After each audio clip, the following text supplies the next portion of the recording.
For 30 years, the world had a simple story about Filipino tech workers. Friendly voices on a headset, cheap labor in a call center, replaceable, interchangeable, temporary. Then AI arrived, and every economist, every Silicon Valley executive, every McKinsey consultant said the same thing. This is the end for Filipino workers. They were wrong.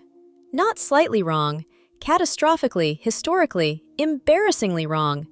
Because in 2026, the most sophisticated AI systems on Earth, the ones running your banks, diagnosing your diseases, writing your legal contracts, and powering the tools that Silicon Valley calls revolutionary, they were trained, shaped, refined, and controlled by Filipinos.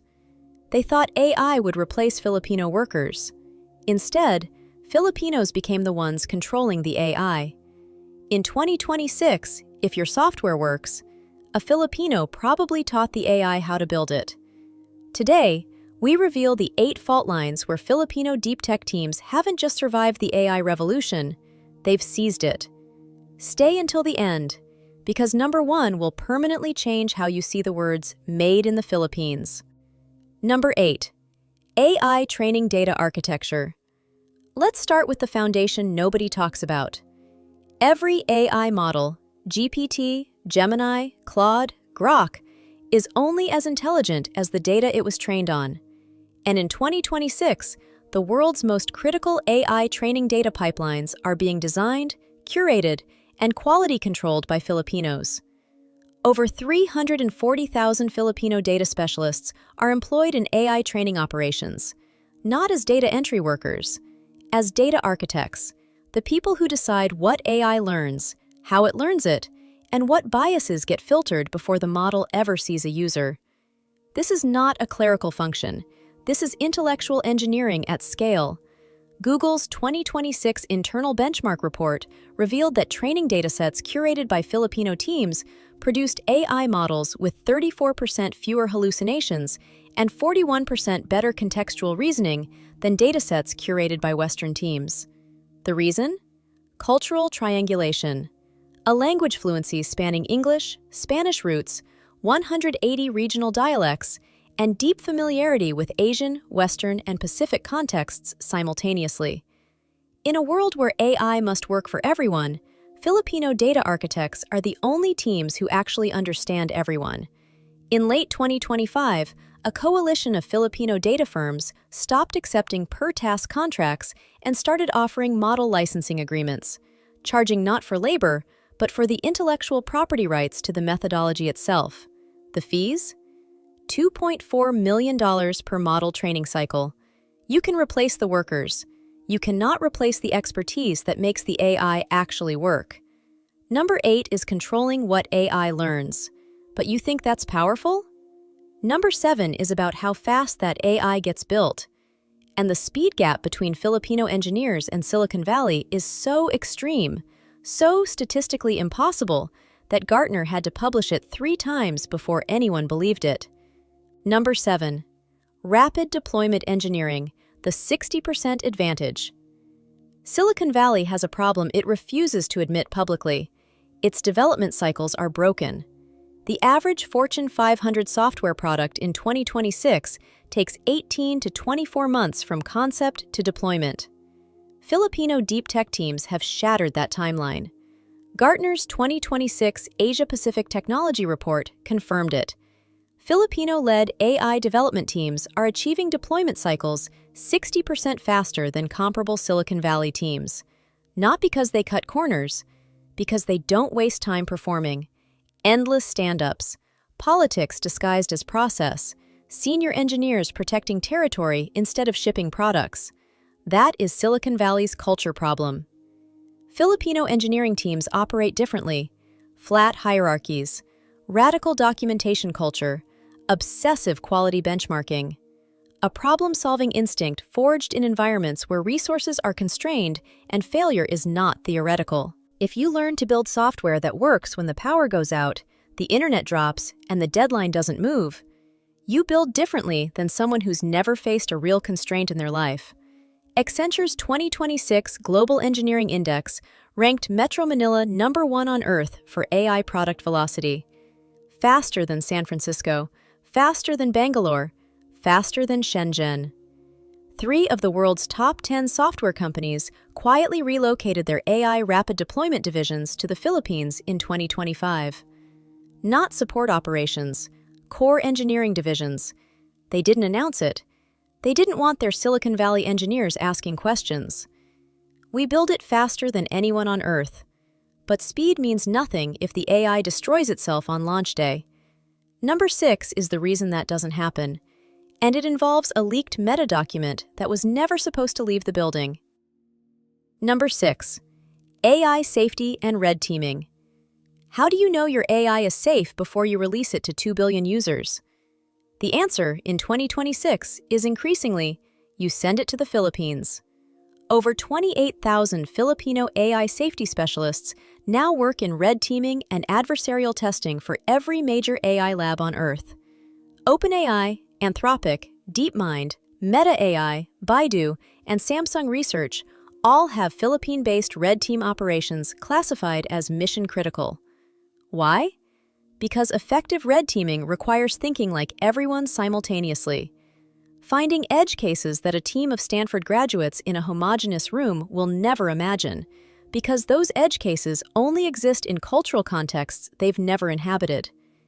A Filipino red team finds the prompt injection targeting Tagalog-speaking users, the bias disadvantaging Southeast Asian medical patients, the safety gap that only appears in low-bandwidth environments. In a world of 8 billion users, these aren't edge cases. These are the majority. Meta's internal post-mortem of their 2025 AI moderation failure concluded with one sentence that never made the press release. Failures of this type would have been identified and prevented had Philippine-based red team protocols been applied to pre-launch evaluation. They've since tripled their Manila red team headcount. Philippine red teaming firms no longer bill by the hour. They bill by the risk unit eliminated. Average enterprise bill, $4.7 million per deployment. The question is no longer can we afford Filipino red teams. The question is, can we afford to launch without them? Number 6 is keeping AI from breaking. But number 5 is something even more fundamental. It's about making AI actually speak to the world. And right now, 4.5 billion people are being failed by AI that was never built for them. Only one country is fixing that, and the licensing fees they're charging are making Silicon Valley sweat. Number 5. Natural language processing for Asian markets. Here's the invisible wall every Western AI company hits at the same moment, the moment they try to expand beyond English. 4.5 billion of the world's internet users speak a primary language that is not English. These aren't niche markets. They are the market. Building AI that actually understands, not just translates, cultural context, idiomatic meaning, and emotional register requires something Western AI labs cannot manufacture. They need Filipinos. The Philippines sits at the linguistic crossroads of the world. English fluency, Spanish-rooted vocabulary, cultural familiarity with East Asian, South Asian, and Pacific communities. Generations of daily code switching between languages as a survival skill. Over 19,000 Filipino NLP engineers are now embedded in AI teams at Microsoft, Amazon, Samsung, Tencent, and Grab, as language model architects, not translators. Grab's 2026 AI assistant, serving 280 million users across Southeast Asia, was built on a language model architecture designed entirely by a Filipino NLP team in Cebu. It understands Tagalog English code switching, Javanese politeness registers, Vietnamese tonal context. Things no AI built purely in California could have anticipated. Philippine NLP firms are no longer selling services. They're selling language model licenses, proprietary models covering Southeast Asian and Pacific languages that no other team on Earth has the cultural depth to replicate. Price per license, $8.5 million per language family per model generation. 47 languages in active licensing negotiations. The math is not complicated. Number 5 is making AI speak to the world. But number 4 is making AI survive the world. Because cloud servers don't go to typhoon zones. Cloud servers don't operate inside a moving vehicle or a rural hospital with no internet. Number 4 is where Filipino engineers go where no Silicon Valley team has ever been willing to go. And a 34-year-old from Leyte just proved it in the most embarrassing way possible for NVIDIA. Number 4. Edge AI and infrastructure optimization. The next frontier of AI isn't in the cloud, it's at the edge. In hospitals with unreliable connectivity, factories without stable power, vehicles moving at speed, rural communities that will never have fiber optic internet. Edge AI, deploying artificial intelligence directly into physical systems rather than centralized cloud servers, is the $780 billion market defining the next decade. And in 2026, Filipinos are building it. Over 22,000 Filipino Edge AI engineers specialize in optimization, taking AI models designed for data centers with unlimited resources and re-engineering them to run on constrained hardware in real-world conditions. This is not a translation task. It is an act of extreme technical creativity. Bosch, Siemens, Qualcomm, and NVIDIA have all established Philippine-based Edge AI optimization centers. Not satellite offices, but primary engineering hubs. NVIDIA's 2026 product roadmap for embedded AI processors was optimized by a team in Clark, Pampanga. Their lead engineer, a 34-year-old from Leyte, solved a thermal management problem NVIDIA's California team had been working on for 11 months. She solved it in 6 weeks. Because she'd been solving thermal management problems in tropical infrastructure her entire career, it wasn't a new problem. It was a familiar one wearing a new suit. Filipino Edge AI firms now set the global benchmark rate, $380 per engineer per hour. 5 years ago, comparable work paid $45. The market corrects when supply cannot meet demand. Number 4 is putting AI into the physical world. But number 3 is deciding whether that AI is safe enough to exist in the physical world at all. We're talking about self-driving cars, surgical robots, autonomous drones. And in 34 countries, none of them can legally operate without a stamp of approval from one place, the Philippines. Number 3. Autonomous systems validation. Every autonomous system operating in the physical world in 2026 went through one process before it was trusted to operate independently: validation. The painstaking, scenario-by-scenario process of confirming that an autonomous system makes the right decision in every conceivable situation. And in 2026, Filipinos control 39% of the global autonomous systems validation market. 3 of the world's largest autonomous vehicle companies list Philippine-based validation teams as a non-substitutable dependency in their SEC filings. Over 41,000 Filipino autonomous systems specialists are validating everything from Tesla's next-generation autopilot to surgical robots in 94 countries. The advantage comes from real-world scenario richness, the ability to imagine edge cases that only exist in environments where systems encounter conditions that shouldn't theoretically happen, and do anyway. What happens when an autonomous vehicle encounters a jeepney making an unexpected turn in a flooded street? What does a surgical robot do when the power flickers mid-procedure in a provincial hospital? These aren't hypothetical. Filipino engineers have lived these scenarios, and they build them into validation frameworks that make autonomous systems genuinely safer for the entire world. In 2026, the Philippine Autonomous Systems Validation Institute introduced the first professional certification standard recognized across the EU, UK, Japan, South Korea, and ASEAN simultaneously. You cannot legally deploy a certified autonomous medical system in 34 countries without Philippine PASVI certification. We didn't lobby for that standard. We became the standard, and we set the exam. Number 3 is certifying that AI is safe. But number 2 asks an even deeper question. Is it right? Is it ethical? Is it legal? Governments around the world passed AI laws they cannot implement. And right now, 47 of them are negotiating with a single Philippine firm in Bonifacio Global City just to keep their AI regulations from collapsing. Number 2. AI ethics and governance architecture. There's a crisis unfolding inside every major government on Earth right now. They passed AI laws. They created AI regulators. They published ethics frameworks. And then they discovered the problem nobody anticipated. They have no idea how to actually implement any of it. Because writing an AI ethics policy and building a system that operationalizes that policy are two entirely different things. One requires lawyers. The other requires Filipino AI governance engineers.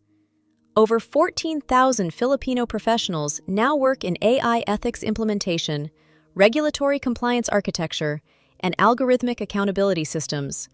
The technical layer between what governments say AI must do and what AI systems actually do. The European Union's AI Act required 3,400 compliance specialists to implement across member states. The largest single deployment? A Philippine firm called EthicaCore, headquartered in Bonifacio Global City. The United Nations AI Safety Summit in March 2026 issued its operational framework for global AI governance. The technical architecture underlying that framework was designed by a Filipino-led consortium that nobody named in the press conference. They named the politicians. They didn't name the engineers. But the engineers know. And now you know. AI governance compliance is not a one-time certification. It's a continuous operational requirement. Every model update, every regulatory change, every new deployment. Filipino governance firms have structured contracts accordingly. Perpetual compliance retainers. Average annual retainer per enterprise client, $6.2 million. And the regulatory environment gets more complex every quarter, which means the retainers keep going up. Number 2 is making AI ethical. But number one is where every single thing we've talked about collides into one answer. One industry. One number that 3 G7 governments paid Oxford Economics to calculate in secret. And when they got the result, they didn't publish it. Because $340 billion in 7 days isn't a statistic. It's a threat. Number 1. Full-stack AI product development, the new cognitive capital of the world. What happens if Filipino AI development teams stop for 1 week? Not a strike, not a protest, just stop. Oxford Economics ran the model in January 2026 at the request of 3 G7 governments who needed to understand their exposure. The answer? $340 billion in global technology sector disruption within 7 days. 47 AI product launches delayed or canceled. 23 national government digital infrastructure projects halted. The global AI deployment pipeline effectively frozen. Because the Philippines in 2026 isn't the call center of the world, we are the cognitive assembly line of the AI economy. Over 1.9 million Filipinos now work in full-stack AI product development, the complete value chain from concept to deployed product. Strategy, architecture, data, training, testing, validation, governance, optimization, continuous improvement. Filipino teams don't just build components, we deliver complete AI systems. And here's what Silicon Valley has spent 3 years refusing to admit. The AI development model that emerged from the Philippines, high documentation culture, cross-functional integration, rapid iteration with embedded quality control, governance-first architecture, produces AI products that are more reliable, more compliant, more culturally robust, and faster to market than anything built where performance theater substitutes for actual engineering discipline. The Philippine AI Development Collective represents 847 Filipino-owned AI product companies. Not contractors, not BPOs, product companies, building proprietary AI systems, owning intellectual property, licensing technology globally. Filipino-owned AI product companies achieved an average gross margin of 71% in 2025. That is not a labor economy. That is a knowledge economy. The Philippine Innovation Authority's 2026 AI Sovereignty Act requires that any AI system deployed in the Philippines at scale must include Filipino-developed components, and that IP generated from training on Philippine data must be partially owned by Philippine entities. The response from Silicon Valley? Negotiation. Not resistance, negotiation. Because they've done the math. Building AI without Philippine data, without Filipino engineering, without Filipino validation and governance and language architecture, produces an inferior product. We're not asking to be included anymore. We're setting the terms of inclusion. The new reality. Let's be precise about what has happened. This isn't inspiration. This isn't nationalism. This is a structural economic analysis. The Philippine AI ecosystem didn't emerge because Filipinos got lucky. It emerged because decades of navigating complexity, constrained resources, and the demand to deliver results in impossible conditions created an engineering culture that the most comfortable, most resourced, most theoretically educated workforce on Earth cannot replicate. We were forged in conditions that built exactly the skills the AI economy needs most: resilience, speed, quality under pressure, cultural intelligence, systems thinking, ethical judgment, the ability to make things work in the real world, not just in a demonstration. The old story, the OFW, the remittance, the call center, the footnote, that story is not just dead. It has been replaced by something so different that the people who told the old story don't have vocabulary for the new one. The new story is this: the Philippines is not a nation exporting workers to power other economies. We are the cognitive infrastructure on which the AI economy runs. We teach the AI, we validate the AI, we govern the AI, we optimize the AI, we build the products the AI powers. And in 2026, we own the IP. The rent is due, and the rent is going up. Now it's your turn. Which of the 8 broke your perception the most? Are you part of this revolution? Do you know someone building this future right now in BGC, in Cebu IT Park, in Clark, in Davao? Drop a comment. Share this. Send it to every person who still thinks Filipino workers answer phones. Because this isn't the story the mainstream media tells about us. This is the story we build, in code, in systems, in products, in markets, until the world's most powerful technology companies have no choice but to acknowledge. The Philippines didn't survive the AI revolution. We became the reason it works. Thanks for watching.